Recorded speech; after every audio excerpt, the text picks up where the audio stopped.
too sad for Sussex. Every path of Meghan and Harry leads to a tragic ending.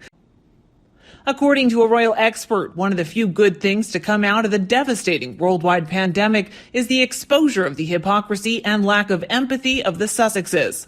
Wire expert Ms. Julia Sun explains on The Mirror. They left Britain on their magic carpet, landed in California, and had no time to slither their way round the Hollywood elite before a lockdown came into effect. Their launching pad was stymied.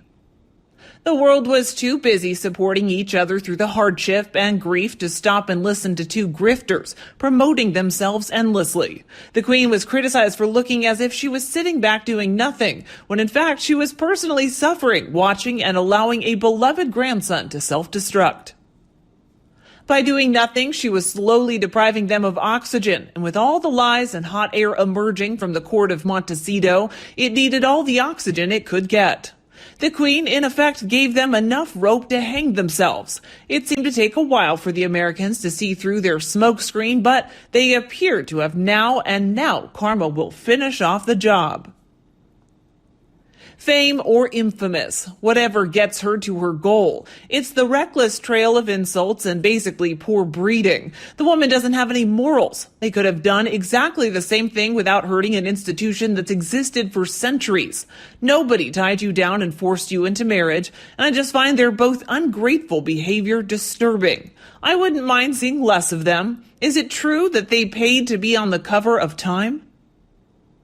Just a few trivia points to think about. The article on the Markles in Time magazine was written by their friend Jose Andres. Also on the list is Britney Spears, a tribute written by Paris Hilton, and a host of other people from Hollywood, like Kate Winslet, 19-year-old Billie Eilish, a tribute written by a rapper, and many I've never even heard of. If you've never heard of them, how can they be influential? So this is a sample of what Time considers the world's most influential people.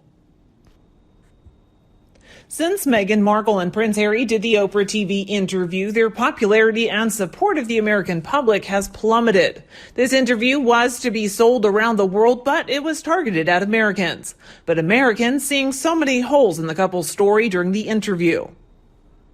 One reason is that the couple is making their new life in the USA, so they needed to ingratiate themselves with the American people. They could have easily done that by simply stating that royal life wasn't for them, and talking about their family and their new life in the USA and what they would be doing going forward. But they chose not to do that. Another point is that Americans do not know much about life in the UK, never mind the royals. So she specifically knew she could say anything and it would not be questioned because of this ignorance of UK culture.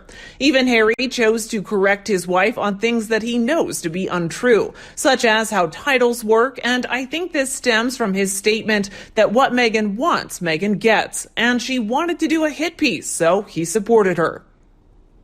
In royalty, you have an heir and a spare, and he has been the spare for his whole life, so maybe this explains it, as it is all he knows.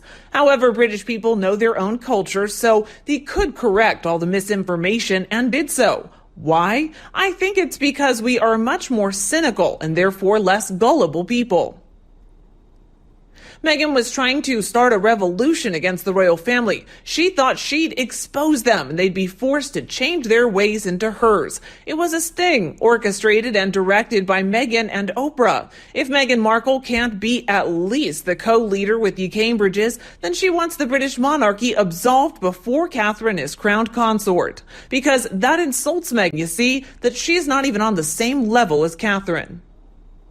So she pulls out her different cards. She's hoping to bring such bad light on the royal family that she will get them canceled. And because it hasn't gone down exactly as Meghan planned, a recurring problem for her, isn't it? I think she's especially dangerous right now. She's thrown grenades over the palace walls, drawn a line in the sand, and the royal family has basically ignored her. Brilliant. But Mimi does not stand for being ignored. So watch your backs, royal family. The show isn't over. They wasted airtime with a pity story with all that we are dealing with for the last year. Deaths, job loss, bills, homeschooling, not being with our families. And Harry and Meghan decide that we need to hear their story. And the story of the tabloids is mean and said bad things. And the Queen Lady would not fight them. We have Meghan saying she can stop them, but we've seen the crap they post about everyone, including the Queen's own children. I don't care if you can't deal with it, go. But I do hate the lies, and they told lots of them. She used the mental health card, hoping that it would get them more attention. She's a grown woman and was head of the Mental Health Foundation with Harry. She had numbers to get help. One of the most shocking things about her interview was the claims that she made without evidence, hidden behind pretending to be an angel who wouldn't speak ill of people because it would make them look bad. Classic narcissistic tactic. If you are going to bring it up, then give us the names and what they said. They can give their own side of the story and we can judge for ourselves. You claim to hate the gutter press, but then use exactly the same tactics they use to get your revenge. Double standards? The other shocking claim was the mental health issue. Now, I can't quite believe that she may have had some postnatal depression. However, I don't believe that she had suicidal thoughts, but I do believe that she had them. Another classic narcissistic tactic, manipulating people with lies.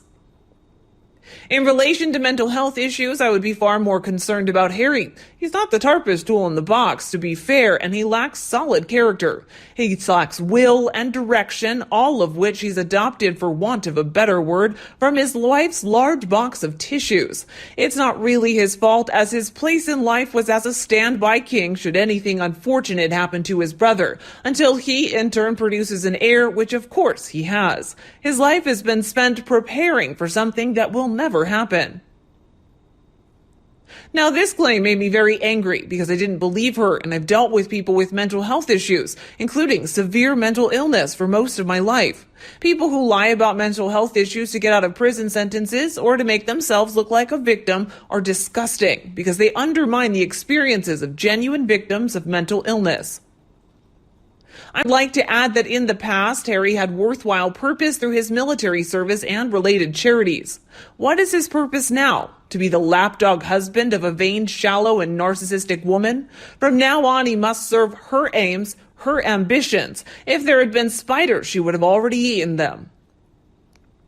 She's literally sitting on the board of a mental health organization, and neither she nor Harry could make a phone call. Neither could figure out what to do or who to talk to. I just don't believe two grown adults of normal intelligence are that stupid. Specifically, two grown adults by virtue that what they needed was right there at their fingertips. Their championing to clear the stigma of seeking mental health services was what they did. So I'm confused. Was Meghan locked away, guarded with no access to the outside world? Because what Meghan was describing sounds like captivity to me. She wasn't allowed medical care. They wouldn't let her go out. They took her privileges, her car keys, her driver's license, her voice. I'm sorry, but nothing in that story of Meghan's made any sense. This is what Piers Morgan was trying to say, and people attacked him for attacking the mentally ill when it was exactly the opposite. I'm not a fan of his, but I understood what he was trying to say. I also understand why the chap who argued with him got upset, and now he's explained his side, so it was just an emotional spat that got out of hand. So Americans who may have taken every word as her truth or their truth soon got educated on the truth and the facts with proof, and could then reflect on what they heard and change their initial impression of the interview, or not, depending on their own biases or beliefs.